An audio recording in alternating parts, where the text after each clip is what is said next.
You're in a technical interview. The hiring manager leans over the desk and asks a seemingly impossible question. Design YouTube. Writing code is only a fraction of the job. You can write the cleanest, most efficient functions in the world, but if you drop them onto a live server without a structural plan, they will fail under pressure. Look at this diagram. A beautifully coded application running on a single server handles 100 users effortlessly. But when 10,000 users hit that same hardware at the exact same moment, the server exhausts its memory, drops the incoming connections, and crashes. Preventing that crash requires system design. It is the architectural blueprint of your software. Think of it like city planning. You don't just pour concrete and hope traffic flows. You engineer the roads, the power grids, and the zoning so the infrastructure can handle the population.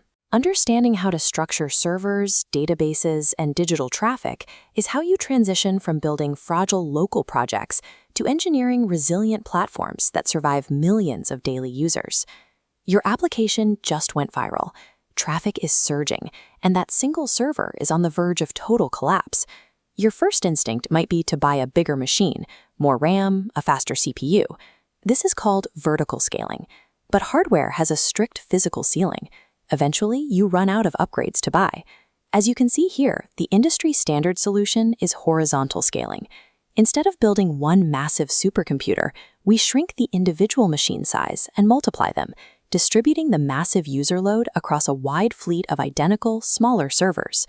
But a sprawling fleet introduces a new problem. When thousands of user devices try to connect, they don't inherently know which specific server has the available capacity to answer them. Notice this new module dropping into the front of the architecture. This is a load balancer.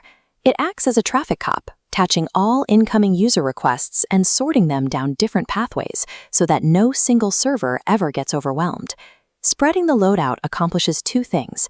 It manages high volume, and it creates physical redundancy.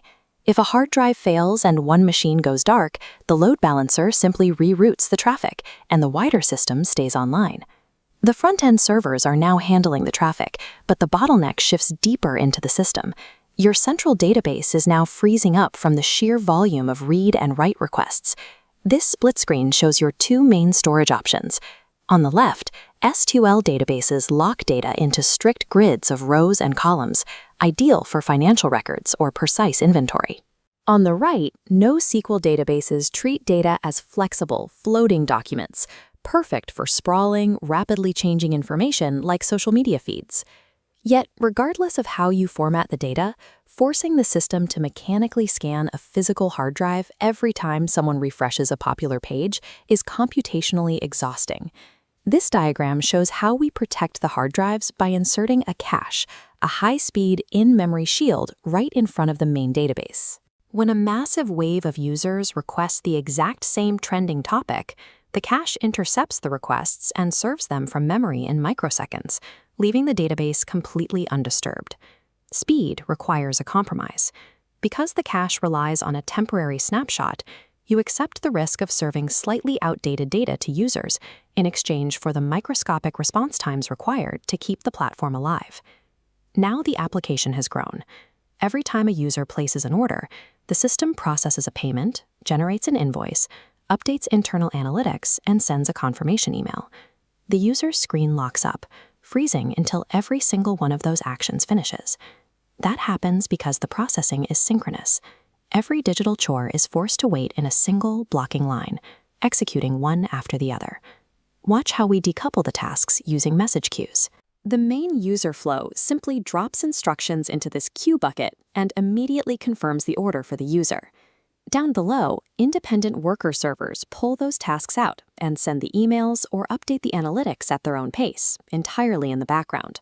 But even with perfect internal architecture, physical distance remains a barrier. If your servers sit in California, a user in India will still experience lag simply because data takes time to travel across oceans. Look at this map.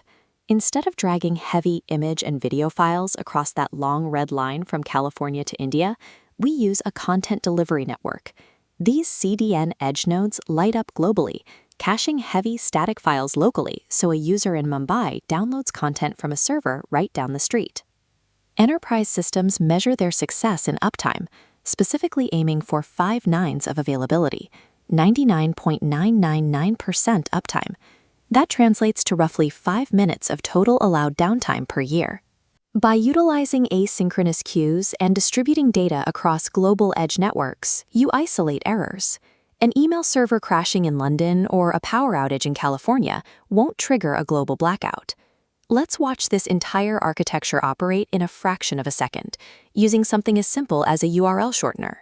On this zoomed-out map, a user clicks a link.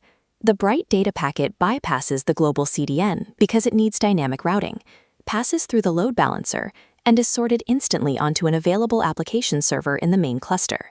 The server checks the cache, finds the destination link, and bounces it back to the user without ever waking the SQL database.